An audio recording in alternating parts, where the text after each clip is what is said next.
Bismillahirrahmanirrahim. Assalamualaikum warahmatullahi wabarakatuh. Waalaikumsalam warahmatullahi wabarakatuh. Alhamdulillahirrabbilalamin. Nabi nasta'in ala amri dunya wad din. Salatu wassalamu ala asyrafil anbiya'i wal mursalin wa ala alihi wa sahbihi ajma'in. Alhamdulillah pada kesempatan siang hari yang berbahagia ini di Jumat yang penuh berkah pun juga di 10 hari Zulhijjah ya, untuk waktu prime time kita untuk beribadah dan beramal soleh, kita bisa kembali berkumpul dan bermuajah bersama Ustaz kita Ustaz Ahmad Jailani. Marilah kita mulai kajian pada siang hari ini dengan sama-sama membaca basmalah. Bismillahirrahmanirrahim. Pada Ustaz, waktu dan tempat kami persilahkan. Kepada Ustaz. Bismillahirrahmanirrahim. Assalamualaikum warahmatullahi wabarakatuh. Waalaikumsalam. Alhamdulillahirabbil alamin wassalatu wassalamu ala asyrafil anbiya'i wal mursalin wa imamil muttaqin wa ala alihi wa ashabihi ajmain. Rabbana zalamna anfusana wa illam taghfir lana wa tarhamna lanakunanna minal khasirin. Allahumma inni a'udzubika an adilla aw azila aw zala aw azlima aw uzlama aw ajhala yujhala alayya rabbi israh li sadri wa yassir li amri wahlul 'uqdatam min lisani yafqahu qawli. Shadaqallahu alazim. Ini wa akhwati rahimakumullah, alhamdulillah di pagi ini kita bisa berjumpa kembali di kajian rutin kita bersama dengan teman-teman Adrina Village. Ya, semoga Allah Subhanahu wa taala memberkahi kita semua di hari ini. Dan hari ini kebetulan bertepatan dengan hari Tarwiyah ya, tanggal 8 Dzulhijjah. Dan besok insya Allah jemaah haji akan melaksanakan wukuf di tanah Arafah, nanti bertepatan dengan tanggal 9 Dzulhijjah. Maka disunahkan bagi kita untuk melaksanakan saum sunnah ya, Tarwiyah atau kedua-duanya, Tarwiyah dan Arafah atau Arafah saja gitu ya. Jadi bisa keduanya. Baik, salawat dan salam juga tak lupa kita curahkan kepada Nabi besar Muhammad SAW sebagai kedua hasanah kita, suri teladan kita dalam segala aspek kehidupan. Dan insya Allah hari ini kita akan mulai mengkaji kitab baru, ya kitab baru yaitu Tafsir As-Sa'di ya. Nah, dikenalnya Tafsir As-Sa'di, namun nama kitabnya sebenarnya adalah Tafsir Taisir Karim Ar-Rahman fi Tafsir Kalamil Manan ya. Jadi, nama kitabnya itu adalah Taisir Karimir Rahman fi Tafsir Kalamil Manan ya. Nah, cuman sering dikenal dengan Tafsir As-Sa'di karena yang menulisnya adalah Syekh Abdurrahman bin Nasir As-Sa'di rahimahullah ta'ala. Nah, yang akan kita kaji bareng-bareng terkait dengan tafsir ini adalah dari surat Al-Fatihah, kemudian juz 30 dulu, ya, karena juz 30 sering kita dengar bacaannya, kemudian sering kita gunakan ketika sholat, gitu ya. Maka diharapkan dengan kita mengkaji tafsir ini, sholat kita akan lebih khusyuk, gitu ya, dan kita bisa menyelami, ya, mendalami makna dari ayat-ayat yang kita baca ketika sholat. Gitu ya. Itu yang menjadi alasan kenapa kita hanya mengambil untuk awalan saja itu surah Al-Fatihah, kemudian juz 30, karena tadi ya Al-Fatihah tentu sudah hafal semua, juz 30 sebagian banyak sudah pada hafal ya surat-suratnya, dan mungkin sering digunakan oleh kita ketika sholat. Okay. Jadi nanti kita lebih mendalami lagi makna-makna daripada surat-surat pendek tadi. Ikhwani wa akhwati rahimakumullah, kita mulai dari surat Al-Fatihah. Jadi surat Al-Fatihah ini kebetulan Al-Fakir punya kitab PDF-nya di sini. Tadinya mau saya buka di laptop biar saya munculkan PDF-nya, tapi di laptop nggak bisa connect ke internet ya, karena memang sedang problem. Jadi saya pakai HP, bisa lihat di sini. Surat Al-Fatihah, Bismillahirrahmanirrahim.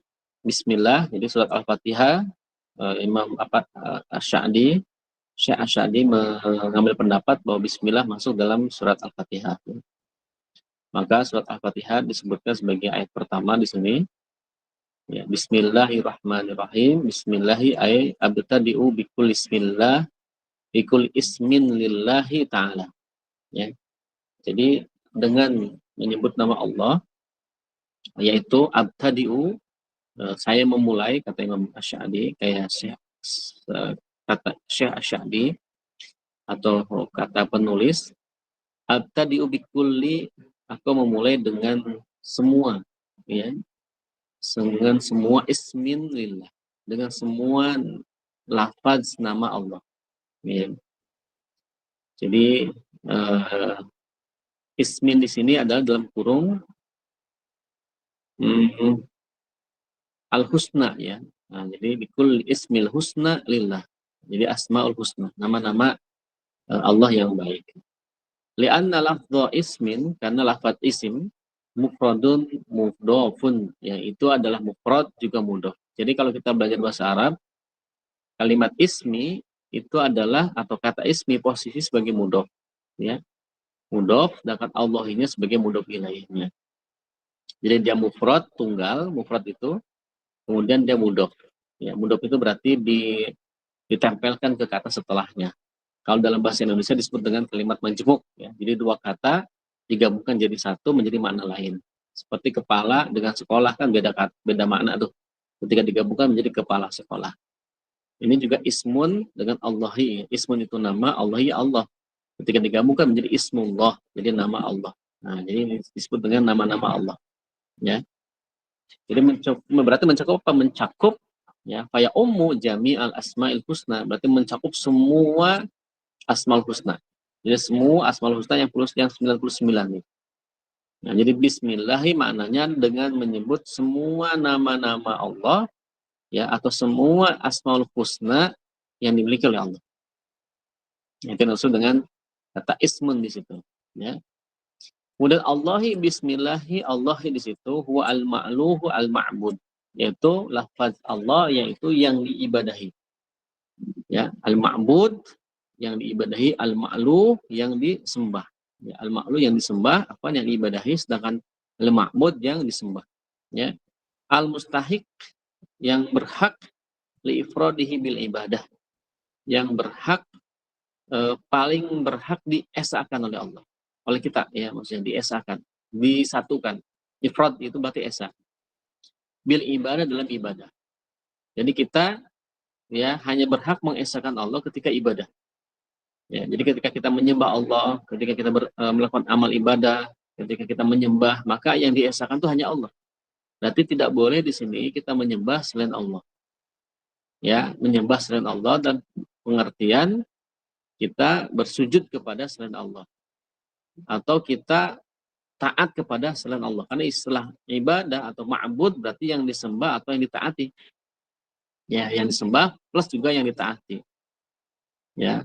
Jadi al-ma'bud itu bisa maknanya ditaati, ya. Kemudian maknanya yang disembah. Sembah itu berarti kan kita tersungkur gitu loh. Seperti hanya orang menyembah patung, itu berarti kan dia menyembah salah tuh, menyembah Tuhan yang salah.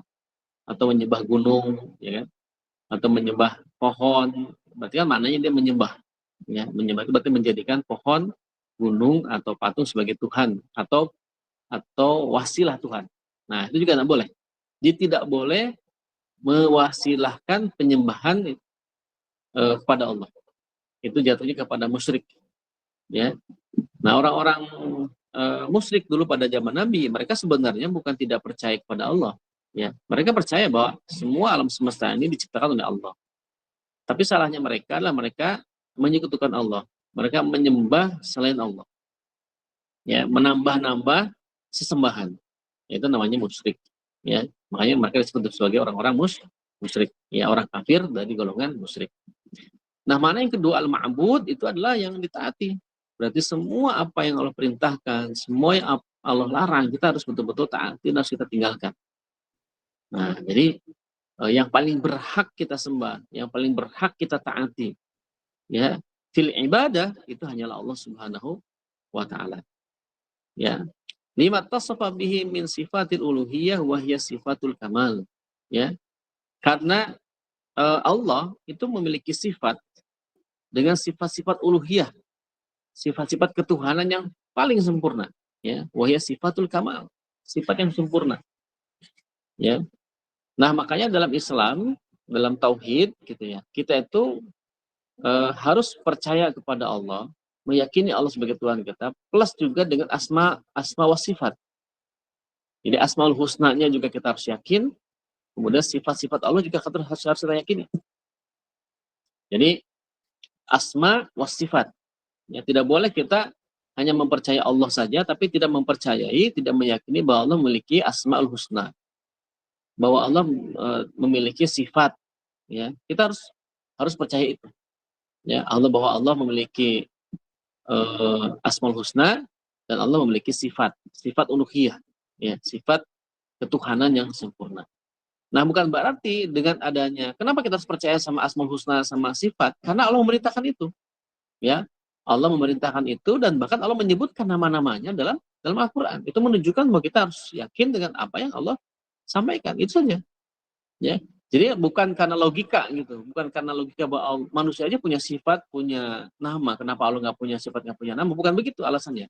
Alasannya karena memang Allah sendiri menyebutkan dalam Al-Qur'an, ya, bahwa Allah memiliki yang namanya Asmaul Husna dan Allah memiliki sifat.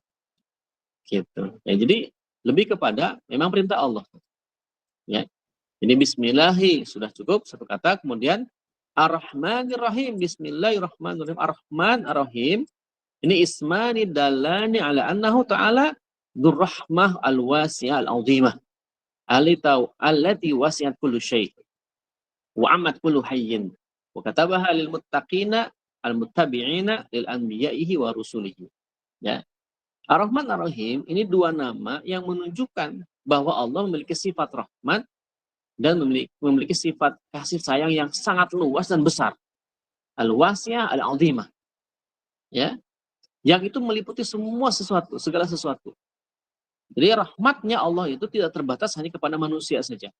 Rahmatnya Allah tidak hanya sebatas kepada malaikatnya saja.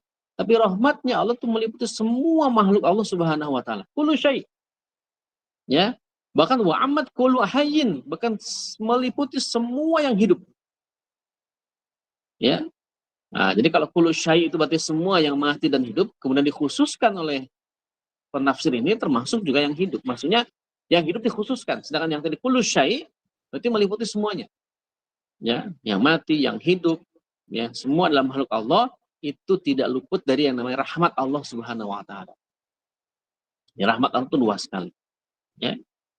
Dengan rahmat Allah, ya, banyak kisah-kisah yang disampaikan oleh Rasulullah. Ya, ada seorang hamba manusia yang berdosa tapi diampuni oleh dosanya oleh Allah Subhanahu wa taala. Berarti rahmat Allah luas sekali. Rahmat Allah lebih luas dibandingkan murkanya Allah.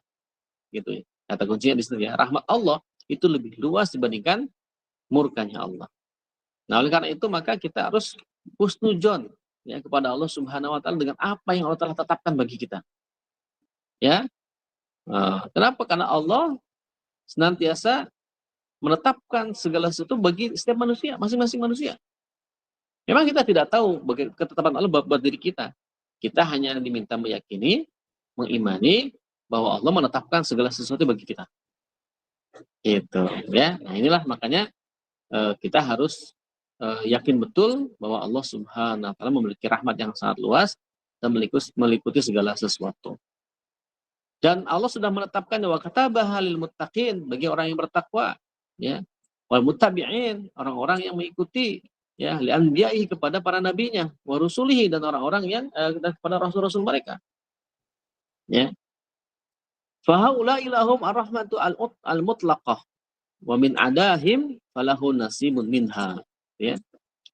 Dan mereka makhluk-makhluk ini itu mendapatkan rahmat secara mutlak.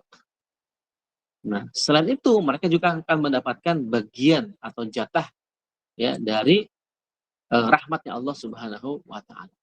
Ya. Misalkan kalau kita lihat alam semesta, itu kan setiap makhluk Allah kan hidup semua. Mendapatkan rezekinya, ya kan, mendapatkan potensi-potensi yang ada pada diri manusia atau makhluk-makhluk yang lain gitu loh. Jadi mendapatkan udara, mendapatkan air, mendapatkan apapun, itu adalah rahmat Allah Subhanahu wa taala.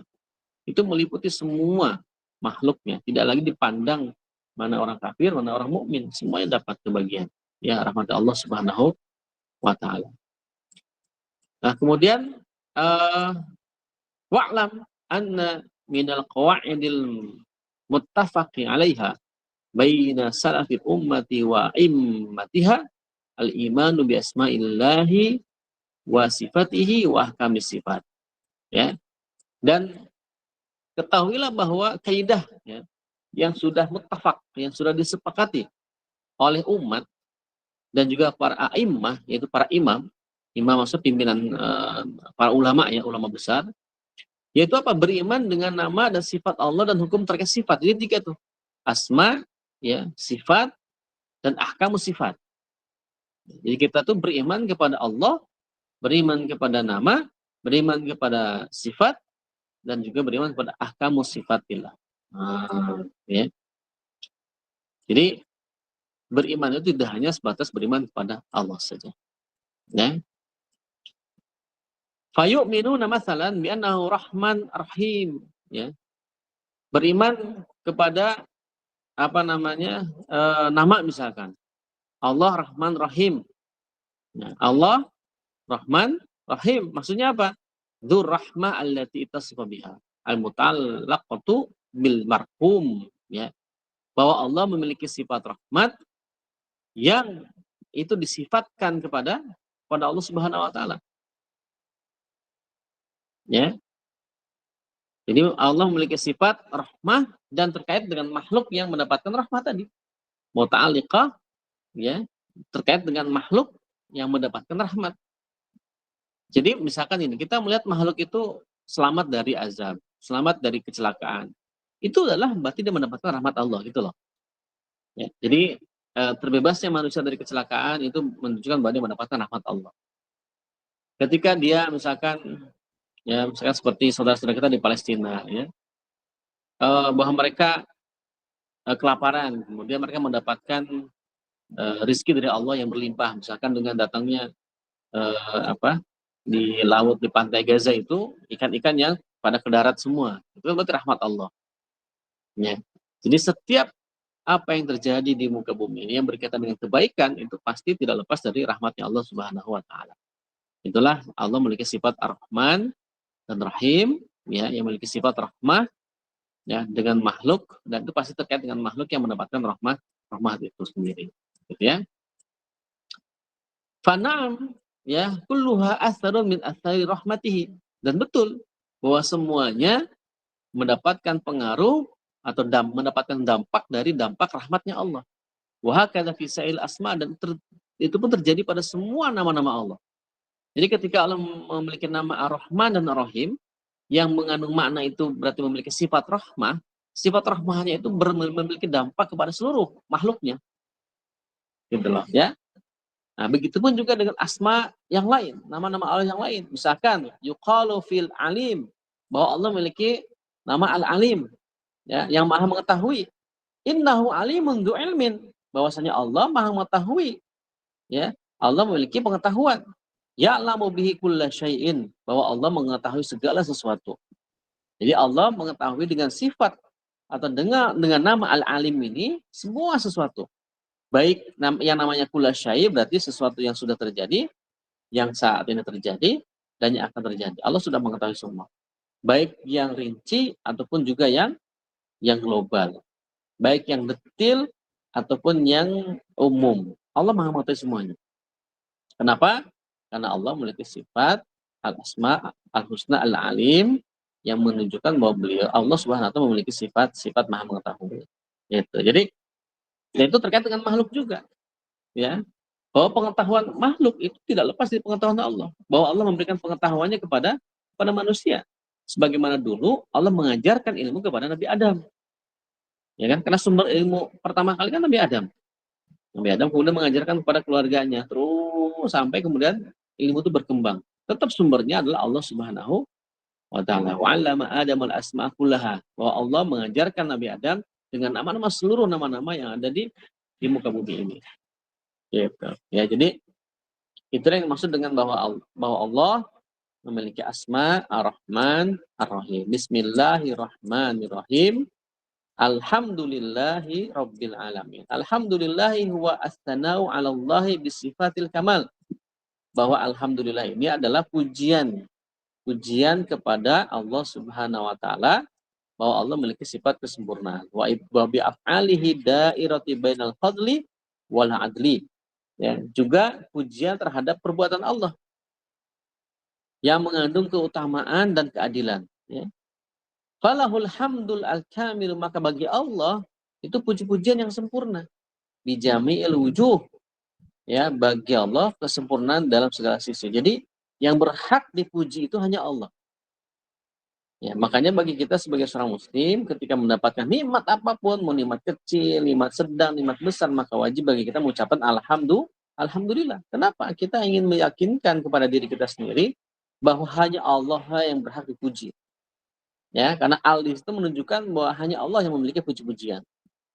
Ya, Allah saja yang berhak dipuji oleh umat manusia. Ya.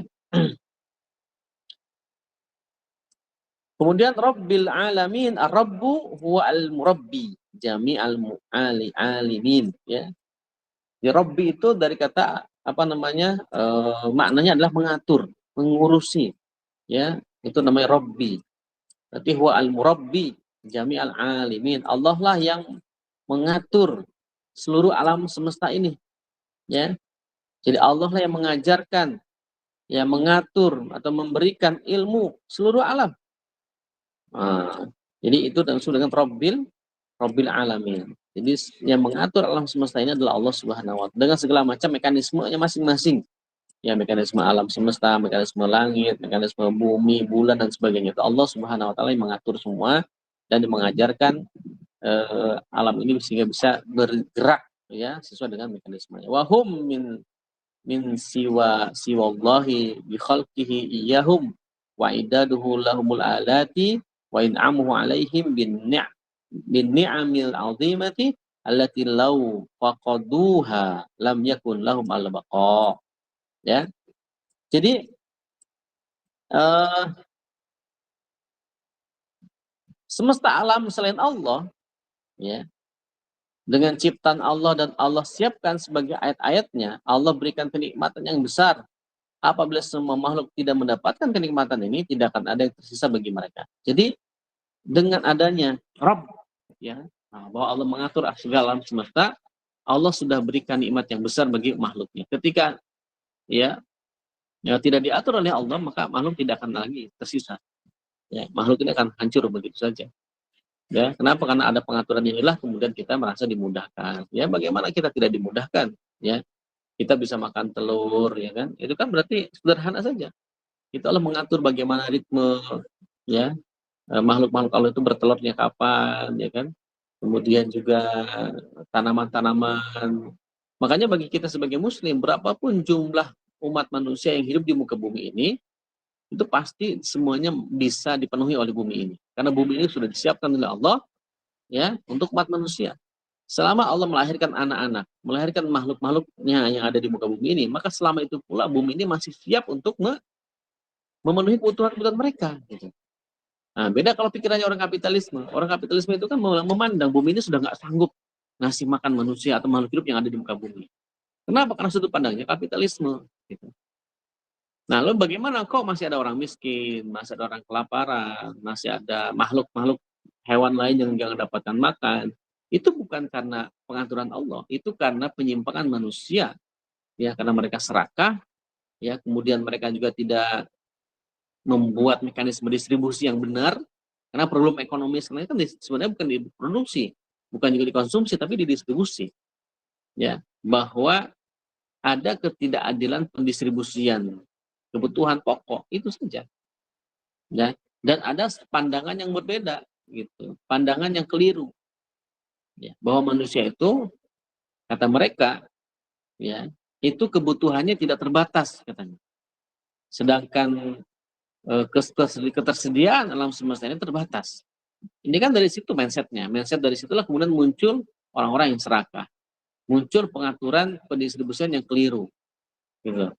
Muncul sistem ekonomi yang mengedepankan produksi. Gitu kan? Karena mereka berpandangan bahwa sumber daya alam ini terbatas. Gitu loh. Yang tidak terbatas itu adalah kebutuhan manusia. Nah, dalam Islam, kebutuhan manusia itu terbatas. Kenapa terbatas? Karena kebutuhan itu kan sesuatu yang dibutuhkan saja. Kalau sudah tidak butuh, tidak bisa lagi dipenuhi. Seperti misalkan hajatul udwiyah, kebutuhan primer makan. Itu kan kalau sudah dipenuhi selesai, sudah. Ya, tidak bisa dipaksa sampai kencang banget nanti muntah, gitu kan. Kalaupun ada orang yang tetap makan, berarti ya lapar mata namanya, bukan lapar perut sebenarnya. Perutnya udah cukup, cuma dipaksakan terus, lapar mata atau lapar gengsi misalnya. Ya, gitu. Nah, jadi sudah apa namanya, dalam Islam itu sudah jelas bahwa kebutuhan itu terbatas. Tapi bagi mereka, kebutuhan itu tidak terbatas. Kenapa tidak terbatas? Karena mereka menggabungkan antara kebutuhan dan keinginan. Ya, kebutuhan plus keinginan itu sama kata mereka. Ya memang kalau kita berbicara keinginan, keinginan itu tidak terbatas. Orang pengen acak macam-macam, pengen ini, pengen itu, pengen gaya hidup dan sebagainya. Karena keinginan itu berkaitan dengan gaya hidup. Ya, tapi kalau kebutuhan itu berkaitan dengan bertahan hidup, beda tuh. Ya. Antara gaya hidup dan bertahan hidup. Ya, manusia bertahan hidup dengan kebutuhan pokok saja sudah cukup. Ya, tapi kebutuhan pokok manusia itu cuma sandang, pangan, papan, kesehatan, keamanan, dan pendidikan. Itu kalau itu sudah dipenuhi, sejahtera. Gitu kan? Jadi sandang, pangan, papan, ya. Satu lagi mungkin kendaraan ya. Kendaraan kan sebenarnya bisa memiliki, bisa juga tidak ya. Yang penting ada fasilitas transportasi yang memadai, itu udah cukup gitu. Kemudian kesehatan, pendidikan dan keamanan. Itu kalau sudah dipenuhi itu insya Allah makmur itu. Ya. Nah, cuma kadang orang-orang kan punya keinginan yang macam-macam gitu. Ya. Keinginan yang macam-macam yang menyebabkan ini ya, keinginan itu tidak terbatas. Yang menyebabkan orang jadi serakah, yang menyebabkan ketidakadilan penyebaran ya kebutuhan ya. Jadi hanya bertumpu di orang-orang yang kaya saja. Orang-orang yang tidak punya kemampuan tidak mendapatkan kebutuhan. Itu problem dari kapitalisme itu sendiri. Kemudian jadi tidak ada yang tersisa kalau memang Allah tidak mengatur alam semesta ini. Tidak akan ada yang tersisa, atau ada manusia menyimpang dari pengaturan Allah ke ayat, menyimpang. Ya, maka ketika menyimpang, yang terjadi adalah kesengsaraan. Fama bihim min ni'matin faminhu ta'ala wa tarbiyatuhu ta'ala li khalqihi. Ya, maka bagi nikmat yang diberikan kepada mereka, maka itu semuanya dari Allah Subhanahu wa taala. Dan juga bagaimana pengajaran Allah ya taala kepada makhluknya. Maka di situ ada nau'ani, ada dua, amatun wa khosoh. Jadi ada tarbiyah yang Allah berikan kepada manusia dua jenis. Yang pertama adalah amatun, yang kedua adalah khosatun.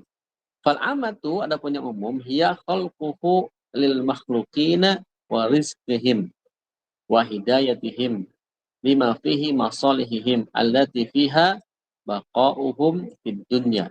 Ya. Jadi adapun jenis yang pertama, ya, jadi bentuk tarbiyah Allah pada makhluknya itu ada dua macam tadi kan. Yang pertama ada yang umum, ada yang khusus. Nah, yang umum itu apa? Yaitu Allah menciptakan yang lainnya, semisal langit dan bumi, untuk makhluk. Allah beri rizki, Allah beri petunjuk untuk kemaslahatan mereka, dan ini modal untuk hidup di dunia. Nah, jadi Allah menciptakan ya makhluk-makhluk yang lain untuk manusia itu, ya, semisal langit, bumi, langit, berarti kan langit dengan segala macam isinya, bumi dengan segala macam isinya. Itu untuk makhluknya, makhluk hidup, ya, makhluk yang hidup di muka bumi atau di antara bumi dan langit. Ya. Allah kasih rizki, Allah kasih petunjuk, ya, hidayah itu bisa jadi hidayah kemaslahatan. Ya. Misalkan bagaimana Allah kasih petunjuk hewan untuk mendapatkan makanannya. Ya kan? Allah kasih petunjuk bagi manusia untuk mendapatkan makanannya. Semua dikasih petunjuk sama Allah. Ya kan? Kalau tidak dikasih petunjuk, bagaimana mungkin hewan-hewan itu bisa mendapatkan makanan? Ya kan, misalkan seperti ada burung ya, burung tertentu, Ana lupa nama burungnya itu. Burung itu hidup itu oleh induknya itu disimpan ke ke sarang burung lain gitu. Emang modelnya begitu itu. Jadi burung ini ketika si induknya itu punya telurnya dibawa kemudian cari sarang burung lain, dimasukkan ke sarang burung yang beda jenis burungnya. Gitu loh. Nah, ketika telur ini menetas, induk yang aslinya, ini maksudnya induk yang punya sangkar itu ngasih makan tuh. Dia nggak tahu itu anak siapa, pokoknya yang ada di sarang itu dia kasih makan. Dia kasih makan sama anak aslinya, dan dia kasih makan sama burung yang dititipin di situ. Dan burungnya lebih gede lagi. Dan lama-lama burung yang parasit ini, namanya burung parasit kalau nggak salah ya, disebutnya burung parasit. Dia itu akan mengusir anak-anak yang anak aslinya itu. Ditendangin sama dia sampai jatuh ke bawah gitu kan. Kemudian si induk yang palsu ini, bukan induk aslinya, tetap aja ngasih makan gitu. Ngasih makan, sampai dia gede, sampai dia bersayap, sampai dia pergi. Itu modelnya begitu unik gitu. Nah, burungnya burung apa lupa Anda ya. Jadi itu kan berarti kan sudah Allah kasih hidayah, sudah Allah ketetapan. Siapa yang ngatur itu coba? Siapa yang ngasih tunjuk ke dia untuk si induknya harus menyimpan telurnya di situ gitu kan? Nggak ada gitu.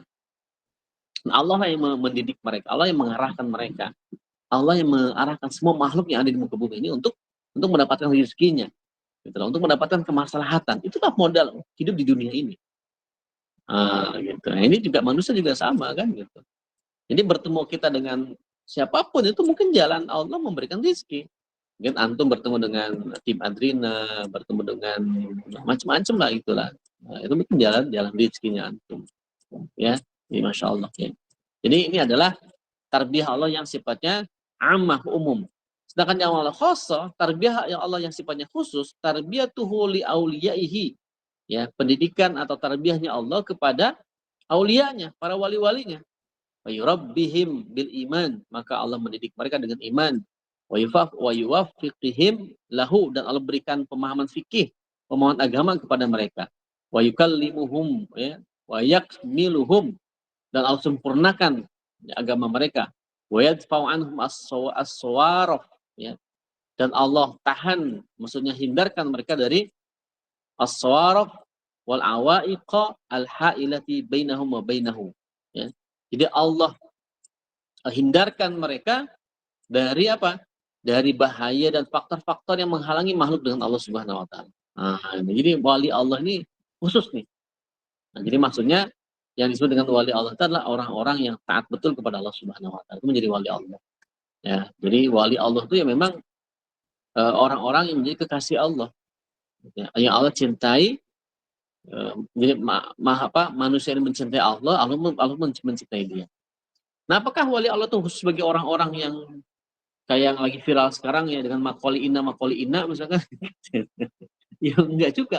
Harus bertapa dulu jadi wali, enggak juga. Pokoknya siapapun manusia muslim yang dia kemudian berusaha taat kepada Allah, ya, berusaha menjalankan semua perintah Allah dan meninggalkan seluruh larangan, dia berhak menjadi wali Allah. Ya, dia berhak menjadi wali Allah. Apalagi orang-orang yang berusaha menunaikan kesunahan Nabi, itu syarat ya. Kalau kita ingin dicintai Allah, ya, maka kita menjalankan kesunahan Nabi.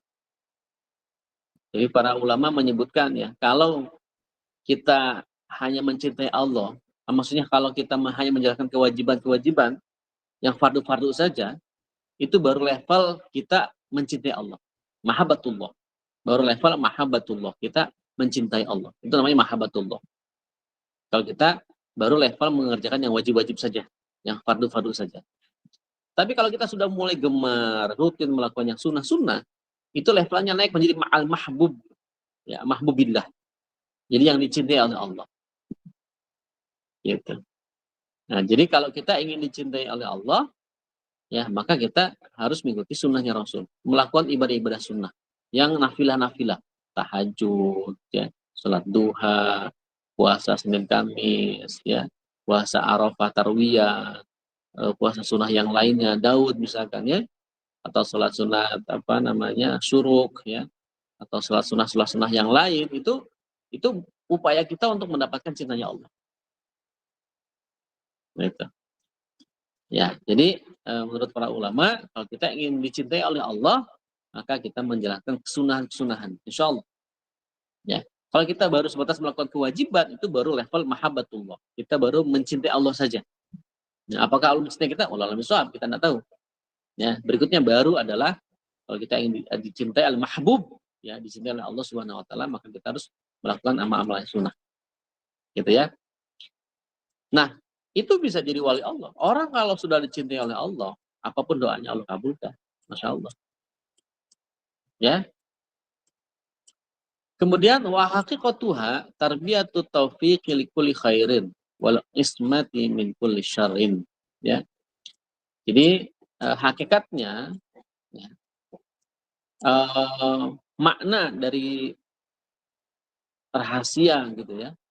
Banyaknya doa para nabi dengan menggunakan lafaz Rabb tadi. Nah, makanya kalau doa itu sebutkan nama-nama Allah salah satu dengan cara Rabbana ya. Permohonan mereka semuanya tercakup pada rububiyah yang khusus ya. Rabbana gitu kan. Rabbana ya Allah ya Rabbal alamin. Ya Hayyu ya Qayyum. Sebutkan nama-namanya. Kalau kita ingin misalkan berdoa. Wala ala hadal makna huwa as-sirru fi kauni aksari adiyatil anbiya'i lafzi rabbi. Ya, jadi dulu para nabi ketika doa selalu menyebutkan dengan lafaz Rabb. Fa inna mutalabatu wa fa inna mutalabahum kullaha dakhilatun tahta rububiyatihi al-khassati. Padalla qawluhu rabbil alamin ala infiradihi bil khalqi wa tadbiri wa ni'ami wa kamali donahu wa tamami faqril alamina ilaihi bi kulli wajhin wa atibarin. Ini maksudnya lafaz Rabbil Alamin ini menunjukkan hanya Allah lah yang mengatur, menciptakan, memberi nikmat dengan kesempurnaan kekayaannya, menunjukkan siapapun ya, menunjukkan juga betapa butuhnya semesta alam kepada Allah dari segala sisi dan segala bentuk. Jadi Rabbil Alamin itu maknanya seperti itu. Malik Yaumiddin yakni Al-Malik wa ya.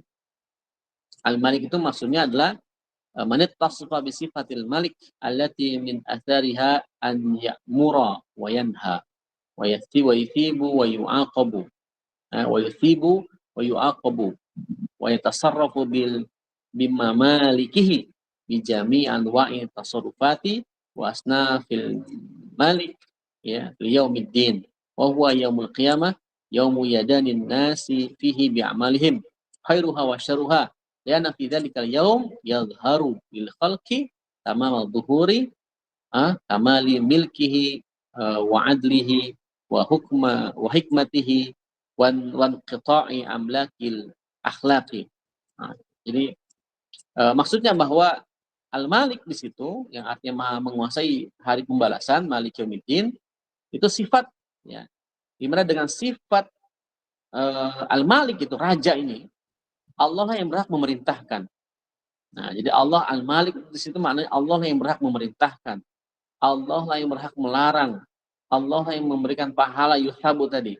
Yu'aqabu memberikan hukuman. Ya, bebas melakukan apa saja pada kerajaan Allah. Nah, gitu. Jadi Allah itu bebas melakukan apa saja karena memang semuanya milik Allah. Semuanya ada di bawah kekuasaan Allah. Ya. Bahkan Malik Yaumiddin maksudnya raja hari kiamat. Jadi hari di mana manusia dibalas sesuai dengan amalan mereka. Hari di mana amal baik dan buruk itu akan diperhitungkan. Nah, pada hari itu Allah benar-benar menampakkan kepada makhluk kesempurnaan kekuasaannya, keadilannya, hikmahnya, dan menghilangkan semua raja-raja makhluk yang berkuasa mungkin ketika di muka bumi itu. Jadi pada masa Malik Yaumiddin itu pertama Allah berwenang untuk segala macam-macam, memerintah, memberikan pahala dan sebagainya, ya. Apalagi pada hari kiamat. Orang yang sombong di dunia saat ini, orang yang punya kekuasaan luas mungkin di dunia ini, pada waktu tidak ada apa-apanya. Ya, dihilangkan semua kerajaan, kekuasaan yang dimiliki oleh makhluk Allah sebelumnya. Hanya kekuasaan Allahnya di situ yang berlaku. Maka pada saat itu Allah menunjukkan keadilannya, kekuasaannya, kesempurnaan keadilan Allah itu akan ada di situ. Ya, kapan? Yaumuddin, itu pada hari kiamat nanti. Mungkin hari ini kita tidak melihat ya atau mesti melihat kezaliman ya, sebagaimana zalimnya orang-orang Yahudi Israel, Zionis Israel laknatullah alaihim kepada kaum muslimin di Palestina. Tapi nanti di hari kiamat tidak akan ada yang bisa menghalangi kekuasaan dan kerajaan Allah Subhanahu wa taala.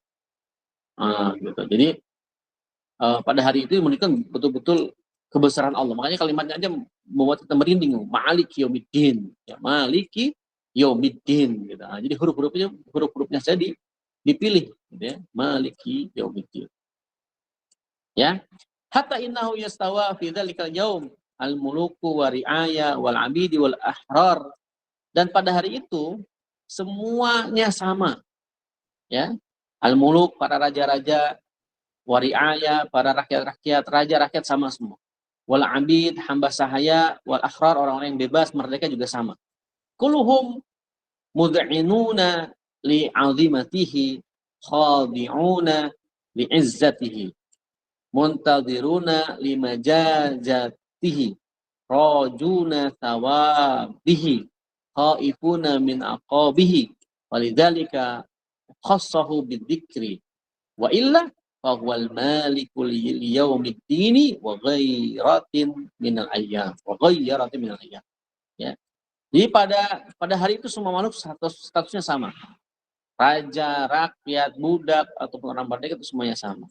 Semuanya mengakui keagungan Allah, tunduk dengan kemuliaan Allah, menunggu untuk dihisab yang tadiruna, ya. Mereka menunjuk untuk dihisab, berharap pahala atas amal mereka dahulu, takut dengan hukuman. Oleh karena itu Allah mengkhususkan penyebutan hal ini. Yaumuddin. Itu betul-betul hari yang ya manusia tidak ada apa-apanya. Ya. Nah, ya. Jadi Allah memang penguasa hari pembalasan dan semua hari-hari yang lain. Nah, jadi Allah yang menunjukkan seperti itu. Iyyaka na'budu wa iyyaka nasta'in. Wa qaluhu iyyaka na'budu wa iyyaka nasta'in ay nakhussuka wahdaka bil ibadati wal isti'anah. Bahwa kita mengkhususkan kepada Allah sajalah ya satu-satunya yang kita sembah wa bil ibadah dan juga kita mintain pertolongan. Jadi yang berhak kita minta, yang berhak kita ibadah, yang berhak kita sembah itu hanya Allah.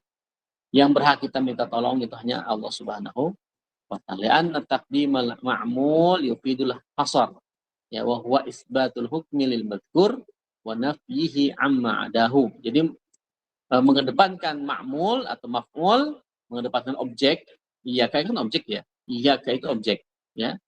Maf'ul dalam bahasa Arab itu berfaedah kepada al-hasar. Hasar itu pembatasan. Pembatasan apa maksudnya? Hanya Allah saja, gitu. Tidak ada yang lain. Ya. Sekaligus juga menetapkan bahwa hanya Allah saja, tidak menegasikan selain Allah Subhanahu wa taala. Jadi tidak ada yang berhak kita sembah. Tidak ada yang berhak kita minta pertolongan. Hanya Allah saja. Hanya Engkau ya Allah. Gitu. Nah, ini makanya maf'ulnya, objeknya dikedepankan. Iyyaka. Nah, kan aslinya sebenarnya na'budu iyyaka wa nasta'inu iyyaka, itu aslinya begitu. Yang namanya maf'ul biasanya di ujung, di belakang. Ini maf'ulnya di depan. Objeknya di depan. Nah, ini ada maksud. Maksudnya tadi bahwa Allah ingin menunjukkan kepada kita hanya Allah sajalah yang berhak kita sembah, yang berhak kita taati, yang berhak kita tunduki. Bukan yang lain, bukan uang, bukan jabatan, bukan manusia, bukan wanita, bukan raja, bukan presiden, ya, bukan perdana menteri, bukan militer, tapi hanya Allah yang kita sembah. Ya, kita harus betul-betul mantap dalam hati kita, ya. Dan wa iyyaka nasta'in, dan hanya kepada Allah sajalah kita minta tolong. Ya. La na'tabid illallah, tidak kita bersandar hanya kepada Allah Subhanahu wa taala. Ya. Ketika kita bersandar kepada Allah, yakinlah ya Allah akan memberikan jalan, gitu aja. Jadi kalau kita ada masalah, punya problem keluarga, ya, problem keuangan, udah serahkan semuanya kepada Allah. Yang kita lakukan hanya amal-amal saja udah. Ya, kita hanya menjelaskan kaidah kausalitas. Hasilnya serahkan kepada Allah Subhanahu wa taala. Itu harus kita yakini seyakin-yakinnya. Ya, dengan itulah insya Allah hidup kita lebih tenang dan hidup kita akan Allah tuntun sampai kemudian kita mendapatkan ridhonya Allah Subhanahu wa taala. Gitu. Kan senang kalau kita dituntun sama Allah, ya. Siapa yang tidak mau dituntun sama Allah? Siapa yang tidak mau hidupnya ditata oleh Allah Subhanahu wa taala? Kita ingin ditata hidup kita oleh Allah. Kenapa? Kalau kita mengandalkan penataan diri kita sendiri yang terbatas ini, pasti akan salah. Ya, kita jangan soal biar hidup saya tata sendiri, biar hidup saya urus sendiri. Jangan begitu. Ya, kita hanya berikhtiar saja. Ikhtiarnya harus dengan ilmu. Tapi dalam keyakinan kita, dalam hati kita, biarlah Allah yang menata hidup kita. Ya, kita hanya mengikuti terus petunjuk Allah. Ya, kalau Allah perintahkan begini ya kita ikuti. Kalau larang begitu kita ikuti. Gitu aja udah simpel hidup itu. Ya, nggak usah dibikin rumit. Ya, gitu. Insya Allah kadang-kadang memang hidup kita tuh rumit karena kita yang rumit. Kita yang bikin rumit diri sendiri, ya. Padahal ya Masya Allah. Ya, kalau kita bisa mematapkan hati kita hanya kepada Allah. Fa'annahu ya yaqulu na'buduka wa la na'budu ghairaka. wa nasta'inu bika wa la nasta'inu bi ghairika. Maka seolah-olah Allah tuh mengatakan begini, ya, kita menyembahmu ya Allah, wala na'budu ghairaka, dan kita tidak akan menyembah selainmu ya Allah. Wa nasta'inu bika, kita meminta tolong kepadamu ya Allah, wala nasta'inu bi ghairika, dan kita tidak akan pernah minta tolong kepada selainmu ya Allah. Wa taqdimul ibadah al isti'anah min babi taqdimil 'am 'alal khas. Ya. Dalam tafsir ini, dalam ayat ini, Allah mengedepankan ibadah, na'budu, ya. Kemudian nasta'inu. Itu untuk mengedepankan yang umum kepada yang khas. Jadi na'budu itu lebih umum, sedangkan nasta'in itu lebih khusus. Wa ihtimaman bi taqdimi haqqihi ta'ala 'ala haqqi ibadihi, 'ala haqqi abdihi. Dan lebih-lebih ya mendahulukan haknya Allah dibandingkan haknya hamba, ya. Karena na'budu itu adalah haknya Allah, Allah berhak disembah. Nasta'in itu kan haknya manusia, bahwa kita berhak ditolong, gitu kan. Makanya kita minta tolong sama Allah, gitu. Wal ibadatu ismun jami'un lima yuhibbuhu Allahu wa yardahu min al-a'mal wal aqwal adh-dhahirah wal batinah. Dan ibadah itu adalah nama umum, sebutan umum bagi siapapun yang mendapatkan cintanya Allah dan ridhonya Allah, berupa amal, perbuatan, perkataan yang zahir ataupun yang tersembunyi. Itu adalah jalan kita untuk mendapatkan kecintaan Allah Subhanahu wa taala. Wal isti'anatu hiya al-i'timadu 'ala Allah. Sedangkan isti'anah itu menunjukkan i'timad kita hanya kepada Allah, kita hanya bersandar hanya kepada Allah. Fi jalbil manafi wa daf'il madar, ya. Untuk mendapatkan manfaat atau mencegah kemudaratan, mencegah bahaya. Jadi tempat kita meminta tolong itu hanyalah kepada Allah, tempat kita untuk menjauhkan diri dari mudarat, itulah minta tolong kepada Allah Subhanahu wa taala. Ma'astiqati bihi bitahsili dzalika, dengan kesikohan, ya, kepercayaan yang full, ya, untuk terhadap hasil yang Allah berikan kepada kita. Nah, makanya keimanan kita, keyakinan kita harus memang betul-betul harus 100%, ya. Ada kisah ya, ini dikisahkan oleh Ustadz Khalid Basalamah, ya, dalam salah satu kajiannya. Beliau menceritakan tentang seorang pemuda, ya, yang datang ke masjid mau sholat, kemudian ada orang yang melarangnya, ya. Bro, ya kan, ayo pulang, rumahmu kebakaran, katanya. Kata si pemuda ini, enggak, rumahku tidak kebakaran, gitu. Terus dia sholat tuh. Beres sholat, ada lagi orang datang, rumahmu kebakaran? Enggak, rumahku enggak kebakaran, gitu kan. Terus dia zikir di situ. Pas zikir dipanggil lagi, rumahmu kebakaran beneran, gitu. Enggak, saya yakin rumah saya enggak kebakaran. Yang keempat kalinya, ayo segera pulang, rumahmu kebakaran. Saya yakin rumah saya enggak kebakaran. Udah tuh, pemuda itu benar pulang, ya sudahlah, saya lihat rumah saya. Dia ajak sama temannya, lihat, betul memang kampung itu mengalami kebakaran hebat. Cuma ada beberapa rumah yang tidak terbakar, termasuk rumahnya si pemuda ini. Masya Allah, ya. Kenapa? Ditanya, lah, betul rumahmu nggak kebakaran, tuh kan, katanya. Kok kamu bisa begitu yakin rumahmu tidak kebakaran? Apa jawaban si pemuda tadi? Karena sebelum saya pergi ke masjid, saya berdoa kepada Allah. Ya, saya mendoakan kepada Allah bahwa rumah ini harus agar terjaga dari segala keburukan makhluk Allah, ya. Nah, jadi bismillahi la yadurru ma'asmihi sayun fil ardi wala fis samai was samiul alim. Itu dia baca doa itu. Dengan baca doa itu dia yakin dengan menyebut nama Allah, ya, Allah rumah ini akan terbebas dari segala macam keburukan makhluk Allah Subhanahu wa taala. Api itu makhluk Allah. Maka dengan keyakinan yang luar biasa, dengan keyakinan luar biasa, dia ya santai-santai saja gitu, bahwa rumahnya tidak terbakar. Kenapa? Karena saya yakin kepada Allah, rumah ini Allah jaga. Jadi mana yakinnya? Saya doa. Gitu, Masya Allah, ya. Ini memang keyakinan yang luar biasa. Keimanan yang luar biasa. Harus kita miliki. Harus i'timad Allah, bukan i'timad kepada yang selain Allah. Wal qiyamu bi ibadatillahi wal isti'anati bihima wa al wasilatu lis sa'adatil al abadiyah. Bahwa beramal dengan menyembah Allah, minta tolong hanya kepada Allah saja, itu adalah wasilah lis sa'adah al abadiyah. Itu adalah cara untuk mendapatkan kebahagiaan bagi seorang hamba. Ya, kebahagiaan yang kekal gitu loh. Wan najati min jami syurur, dan keberhasilan, ya, atau jalan keluar dari segala macam keburukan. Nah, itu. Wa inna ma takunu al-ibadatu ibadatan idza kanat ma'khudatun an Rasulillah sallallahu alaihi wasallam maqsudan biha wajhallahi. Wa bihadaini al-amraini takunu ibadatan. Masyaallah. Ya, jadi ibadah tersebut ya adalah ibadah apabila tata caranya diambil dari ajaran Rasulullah ya, dengan berharap wajah Allah, berharap ridha Allah Subhanahu wa taala ya.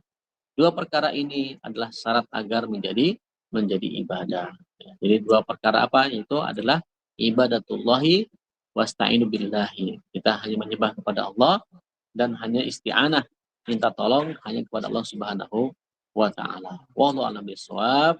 Ya, insyaallah nanti kita lanjutkan lagi. Kalimat ihdinas siratal mustaqim, siratal ladzina an'amta 'alaihim ghairil maghdubi 'alaihim waladdallin. Insyaallah ya, mudah-mudahan ya dengan membaca tafsir surat Al-Fatihah ini kita makin mantap ketika kita membacanya ya. Bismillahirrahmanirrahim. Masya Allah, kita ingat dengan nikmat Allah yang Allah berikan, dengan rahmat Allah yang Allah berikan ya, dengan rahmat Allah, dengan nama-nama Allah Asmaul Husna gitu ya. Ya, yang Allah berikan dengan sifat Rahman, Rahimnya Allah gitu kan, kita ingat tuh dengan penjelasan tadi ya. Alhamdulillah, hanya Allah yang berhak dipuji, yang lain tidak berhak dipuji, Allah yang berhak dipuji ya kan. Alhamdulillahi Rabbil Alamin. Rabbil Alamin, Allah sudah menyiapkan alam semesta ini, diatur semuanya untuk kita semua. Allah siapkan semuanya untuk kita semua, ya, untuk kita nikmatin, untuk kita manfaatkan, ya, dan agar setiap kemanfaatan itu bersimbah kepada keberkahan, maka kita taat kepada Allah Subhanahu Wa Taala. Iya karena na'budu wa iyyaka nasta'in. Apalagi ayat ini ya, ini menunjukkan kepada kita hanya kepada Allah sajalah kita menyembah, bukan kepada yang lain. Hanya Allah saja menjadi sandaran kita, bukan yang lain. Ya, kalau kita bersandar kepada yang lain, siaplah kecewa. Tapi kalau bersandar kepada Allah, insya Allah tidak akan pernah kecewa. Kalaupun misalkan apa yang kita inginkan tidak terwujud, bisa jadi keinginan tersebut tidak cocok buat kita. Ada yang lebih cocok dibandingkan keinginan kita. Nah, itu dia. Ini memang rumusnya begitu, insya Allah. Itu banyak terbukti. Ya. Dan memang kalau bagi yang ragu-ragu susah nih. Bagi yang ragu-ragu tuh keimanannya perlu dipertanyakan. Na'udzubillah min dzalik. Baik, wallahu a'lam bishawab. Tafadhol Aisyah jika ada yang mau didiskusikan. Baik, terima kasih Ustadz atas penjelasan materi pada kesempatan siang hari ini. Ini sudah ada yang ingin bertanya ya dari Mang silakan. Tadi raise hand ya. Ini saja open mic. Dan mungkin jika ada yang sudah ada pertanyaan bisa langsung diketik di kolom chat. Karena kita sudah sampai ke sesi tanya jawab. Silakan. Ya silakan Mukar.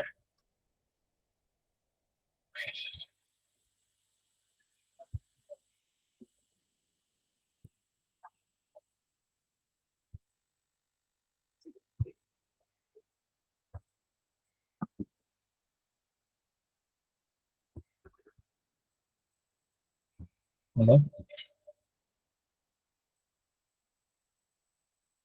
Kita diketik langsung aja nggak apa-apa pertanyaannya.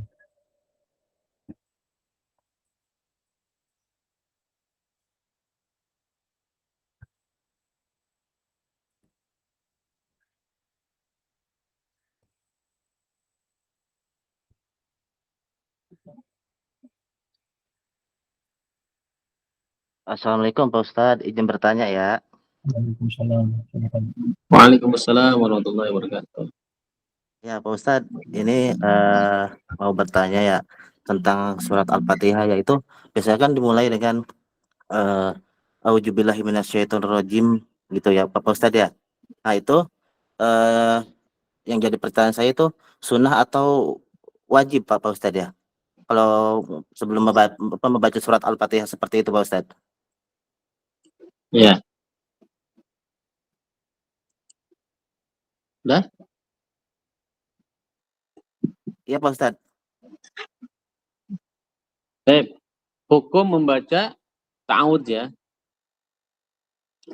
Ya, dalam membaca Al-Quran itu memang disunahkan ya, tidak diwajibkan kita membaca ta'awudz ya. A'udzubillahi minasyaitonirrajim. Kemudian kalau kita membaca surat yang permulaan, maka disunahkan membaca bismillah. Di surat-surat, semua surat kecuali surat Taubah ya. A'udzubillahi minasyaitonirrajim, bismillahirrahmanirrahim gitu ya. Nah, Kalau di tengah-tengah, misalkan kita baca surah Al-Baqarah, udah tengah-tengah, maka disunahkan baca ta'awudz saja. A'udzubillahi minasyaitonir rajim, langsung kalimat misalkan mabasyiril ladzina amanu wa amilus sholihat dan seterusnya gitu ya. Nah, kalau kita sedang membaca Al-Qur'an. Nah, ini Al-Fakir dapat penjelasan dari Syekh Nasruddin ketika beliau mengajarkan Al-Quran di Mahad ya. Sempat ada yang nanya begitu juga, memang membaca ta'awudz itu hukumnya apa? Ya, ta'awudz itu hukumnya sunnah ya. Ketika kita ingin membaca Al-Quran gitu ya.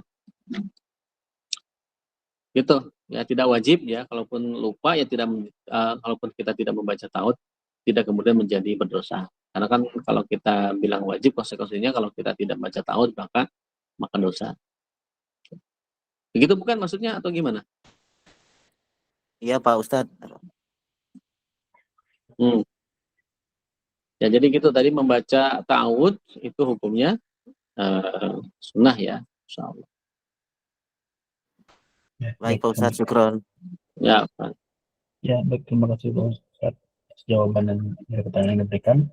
Selanjutnya ada pertanyaan dari Ustadz, ketika kita melakukan ibadah fardu atau sunnah, tapi gerakan tidak sempurna karena diganggu anak, kira-kira sholat kita sah atau tidak, Ustadz? Ya, kalau menurut mazhab Imam Syafi'i, gerakan yang disengaja 3 kali itu membatalkan sholat. Ya, gerakan yang disengaja minimal 3 kali itu membatalkan sholat. Maka harus diulang lagi sholatnya. Tidak membatalkan wudhu ya, hanya membatalkan sholat, berarti sholatnya diulang. Tapi kalau gerakannya itu tidak sengaja, ya tidak sengaja, maka tidak membatalkan sholat. Ya, nah insya Allah ketika kita diganggu sama anak kita, kan gerak-gerakan itu ditarik, didorong dan sebagainya, tentu kan tidak sengaja kita melakukan itu, ya. Itu tidak membatalkan sholat insya Allah, gitu ya.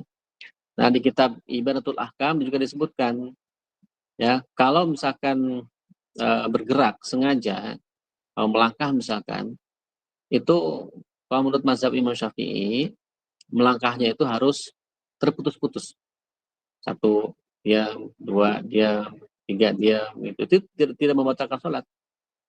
Ya, makanya ada hadisnya bahwa suatu saat ya Rasulullah sedang sholat, ada seorang sahabat Nabi yang masbuk, gitu ya. Apakah lupa nama sahabatnya ini? Terkenal, Ali atau siapa? Bukan Ali kan? Apa Umar ya? Lupa saya. Nah, masbuk tuh, sahabat ini masbuk. Maksudnya telat datang salat jamaah. Nah, kemudian imamnya kan sudah ruku tuh. Dia masih jauh. Untuk mengejar ruku itu dia masih jauh. Maka gimana caranya? Dia itu ketika masuk masjid, ya ketika melihat jamaah sedang ruku, imam dan jamaah sedang ruku, dia ikut ruku. Dan ketika ruku tuh dia jalan gitu ke depan. Tuk tuk tuk tuk tuk gitu.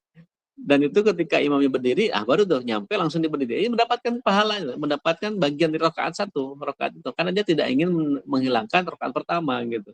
Maka ada caranya ruku dari jauh gitu, terus dia jalan.